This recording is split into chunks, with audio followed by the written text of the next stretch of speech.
ఇక 'పవన్ కళ్యాణ్' గారి గురించి ఏం చెప్తారు సార్? అది ఆయన మామూలుగా అందరికి తెలుసు. మీ అందరూ కూడా మీరు సినిమా ఫీల్డ్‌లో ఉన్నారు. ఇప్పుడు ఈయన ఒక రాజకీయంగా వచ్చారు.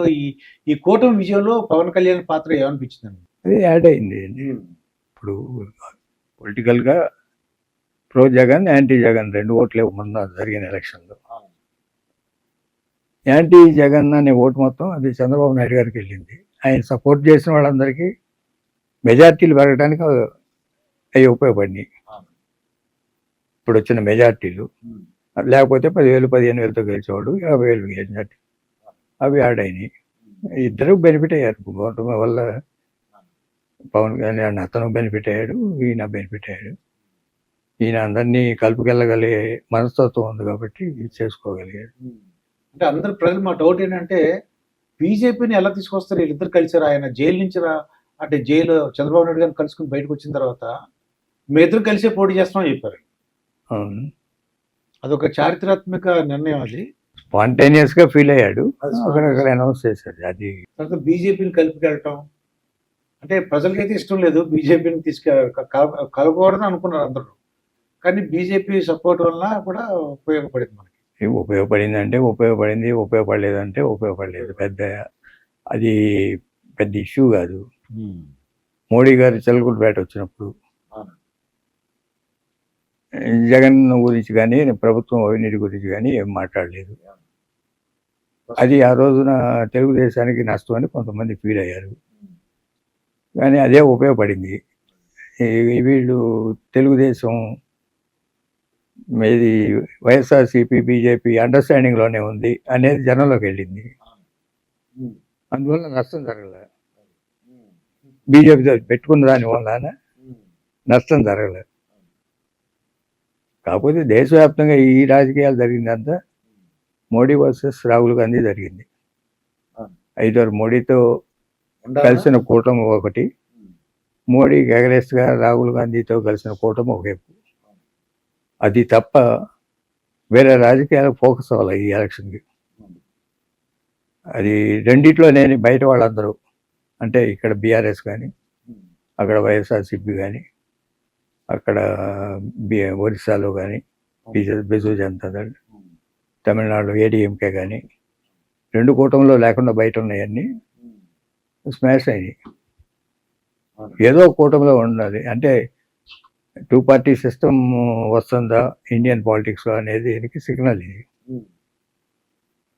మరి మోడీ వల్ల అడ్వాంటేజ్ ఉంది, బీజేపీ వల్ల పెద్ద టీడీపీకి అడ్వాంటేజ్ ఉంది. వాళ్ళ వాళ్ళు కంటెస్ట్ చేసిన 6 ఎంపీ సీట్లలో 6 లక్షల ఓట్లు తక్కువ వచ్చినాయి ఎమ్మెల్యేల కన్నా. 3 ఎంపీ సీట్లు ఓడిపోవడం జరిగింది. ఎమ్మెల్యే క్యాండిడేట్స్కి అక్కడ ఎక్కువ వచ్చినాయి ఆ 3 పార్లమెంట్ పరిధిలో. అదే బీజేపీ కాకుండా టీడీపీ క్యాండిడేట్ అయితే గెలిచి ఉండేవాడేమో. ఇక పవన్ కళ్యాణ్ గారు డిప్యూటీ సీఎం అయ్యారన్నది ఆయనకి చాలా మంచి శాఖలు కూడా ఇచ్చారు. పంచాయతీరాజ్ అని, గ్రామీణాభివృద్ధి, సైన్స్ అండ్ టెక్నాలజీ, మంచినీటి సరఫరా. ఏమనిపిస్తుంది సార్ అది అన్ని చూస్తుంటే? అదే వర్క్ చేయడానికి అవకాశం, కాన్సన్ట్రేట్ వర్క్ చేస్తే మంచి పేరు వస్తుంది.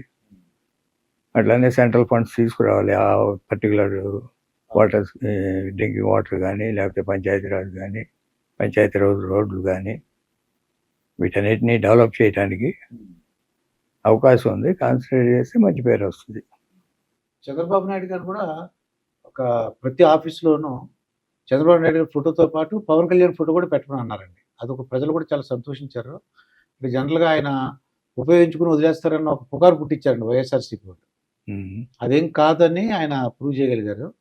అదే ఆయన స్టేట్స్మెన్షిప్, ఆయన ఎక్స్పీరియన్స్ వల్ల అందరినీ కలవటం, ఎవరికి ఇవ్వాల్సిన ఇంపార్టెన్స్ వారికి ఇవ్వటం.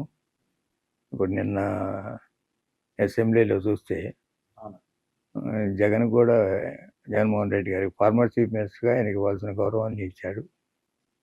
కారు అసెంబ్లీలో రావడం కానీ, అసెంబ్లీలోకి వచ్చిన స్వేరింగ్ ఇన్ మంత్రులు కానీ చేయటంలో కానీ ఇవ్వాల్సిన మర్యాదలన్నీ ఆయనకి ఇచ్చారు. ఆయనే విండిక్టివ్ పాలిటిక్స్కి వెళ్ళే మనిషి కాదు, ఆ మనస్తత్వం లేదు. వైఎస్ఆర్సీపీ బిల్డింగ్ ఒకటి ఉన్నారంటే వాళ్ళ సెంట్రల్ ఆఫీస్ అంటే తాడేపల్లిలో వాళ్ళు కూల్చేశారండి. నా డౌట్ ఏంటంటే ఒక సీఎం అంటే వాళ్ళు ఒక అధికారంలో ఉన్న పార్టీ రూల్స్ ప్రకారం ఫాలో అవ్వాలి కదా. ఒక వైఎస్ఆర్సీపీ కార్యాలయం కడుతున్నప్పుడు దానికి పర్మిషన్స్, తర్వాత ప్లాన్ ఇవన్నీ ఉండాలి కదా. ఇవన్నీ లేకుండా ఎలా కట్టగలిగారంటారు సార్ వీళ్ళు? దాన్ని కూల్చేశారండి వాళ్ళు మార్నింగే. అంటే ఆయనకి జగన్మోహన్ రెడ్డి గారికి ఉన్న వీక్నెస్ ఏంటంటే సరైన సీఎంఓ బ్యాకప్ ఆఫీస్ లేకపోవటం. ఒక ఆర్డీఓ స్థాయి వ్యక్తుల్ని సీఎంఓ హెడ్గా పెట్టుకొని ఇవన్నీ నడపటం వలన కొన్ని ప్రొసీజర్స్ ఫాలో అవ్వలేదు అనుకుంటున్నాను నేను. అదే మీరు చెప్పినట్టు మామూలుగా ఇవన్నీ పర్మిషన్ ఏదైనా లేవండి. ఏదైనా ల్యాండ్ ఉంటే రెవెన్యూ డిపార్ట్మెంట్ తీసుకోవాలి. ఏదైనా డిపార్ట్మెంట్లో ఉంటే టూరిజంలో కానీ లేకపోతే ఇరిగేషన్లో కానీ ఏదైనా డిపార్ట్మెంట్లో ఉంటే రెవెన్యూలోకి తీసుకొని రెవెన్యూ నుంచి మామూలు క్యాబినెట్లో పెట్టుకొని అప్రూవ్ చేసి అలాట్ చేసి వెళ్ళాలి. మళ్ళీ వాళ్ళు హ్యాండ్ ఓవర్ చేయటం అనే ప్రాసెస్ ఉంటుంది. ఈ గవర్నమెంట్ ఆఫీసులకి ఇవ్వచ్చు అనేది చట్ట సవరణ చంద్రబాబు నాయుడు గారి టైంలోనే చేశారు. ఒక హెడ్ క్వార్టర్స్ అయితే 4 ఎకరాలు 5 ఎకరాల వరకు ఇవ్వచ్చు. లేకపోతే చిన్న సబ్ ఆఫీసులు అయితే 1 ఎకర్ వరకు ఇవ్వచ్చు అనేది మామూలు చట్ట సవరణ ఉంది. They are eligible. But procedure ప్రకారం చేసి ఉండరు. ప్రొసీజర్ ప్రకారం ల్యాండ్ తీసుకొని ఉంటే ల్యాండ్ పర్మిషన్స్ తీసుకోవాలి. పర్మిషన్ తీసుకోలేదండి. పర్మిషన్ తీసుకోలేదు. ఇప్పుడు అవును. ఈయన ఒక ట్వీట్ పెట్టారు జగన్మోహన్ రెడ్డి బిల్డింగ్ అది కూల్చేసిన తర్వాత ఇది ఒక అరాచక పాలన, విధ్వంసక పాలన అంటున్నారు. మరి గీతం యూనివర్సిటీలో చాలా మంది ప్రజలు అనుకున్నారు అనమాట. గీతం యూనివర్సిటీ విశాఖపట్నంలో అది యూనివర్సిటీ, పిల్లలు చదువుకునే యూనివర్సిటీ. అక్కడ కూడా వీళ్ళు కూల్చేయడానికి ఫ్రైడే వెళ్ళారండి. ఇప్పుడు వాళ్ళకు ఛాన్స్ ఇవ్వాలి కదా కోర్టుకు వెళ్ళటానికో దేనికి ఇవ్వాలి, అవి ఏం లేకుండా ఫ్రైడేనే పెట్టిస్తారండి. వీళ్ళు అనుకున్నది కూల్చేయడం చేసేసారు. అదే వెండిక్టివ్ పాలిటిక్స్. వెండిక్టివ్గా ఎవరి మీద అయినా సరే కక్షపూరిత లక్ష్యపూర్తిగా వెళ్ళడం అనేది కరెక్ట్ కాదు. ఇప్పుడు డౌన్ఫాల్ ఎక్కడొచ్చింది?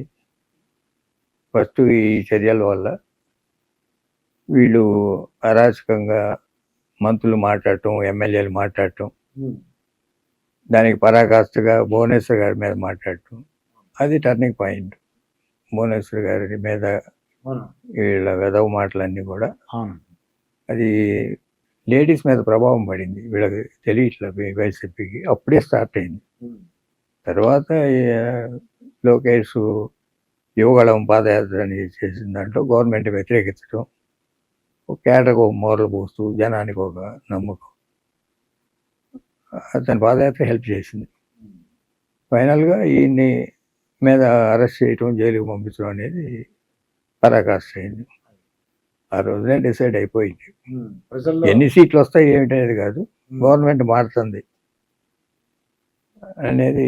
సింపతి పెరిగింది ప్రజల్లో, ఒక మార్పు. అంటే ఎలా అయినా సరే చంద్రబాబు నాయుడు గారిని తీసుకొచ్చేసి ముఖ్యమంత్రిని చేస్తేనే రాష్ట్రం బాగుపడుద్ది అనేది 1 year బ్యాక్ వచ్చేసింది. అది ఒక తిరుగుబాటు వచ్చినాక అది ఏ రేంజ్కి వెళ్ళొద్ది అనేది బ్యాక్ ఎండ్లో వచ్చేటప్పటికి అనేకం కూటమి కట్టారు. జనసేన కలిసింది, బీజేపీ కూడా కలిసింది, అన్ని వర్గాలు కలిసినాయి.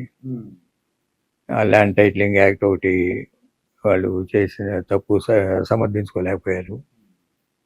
యాక్టు మంచిదే కానీ దాని మీద ఫోటో వేసుకోవటం ఇవన్నీ ప్రజల్లో కొద్దిగా తిరుగుబాటు వచ్చింది. నన్ను భయపడ్డారు కూడా. అంటే మా ఆస్తులు కూడా ఈయన తీసుకుంటారమ్మా, తాకట్టు పెడతారమ్మా. అంటే దేశవ్యాప్తంగా జరుగుతుంది. అండ్ డిజిటల్ సర్వే చేయాలి. డిజిటల్ సర్వే చేసినప్పుడు ఎంతో కొంత వ్యత్యాసాలు ఉంటాయి.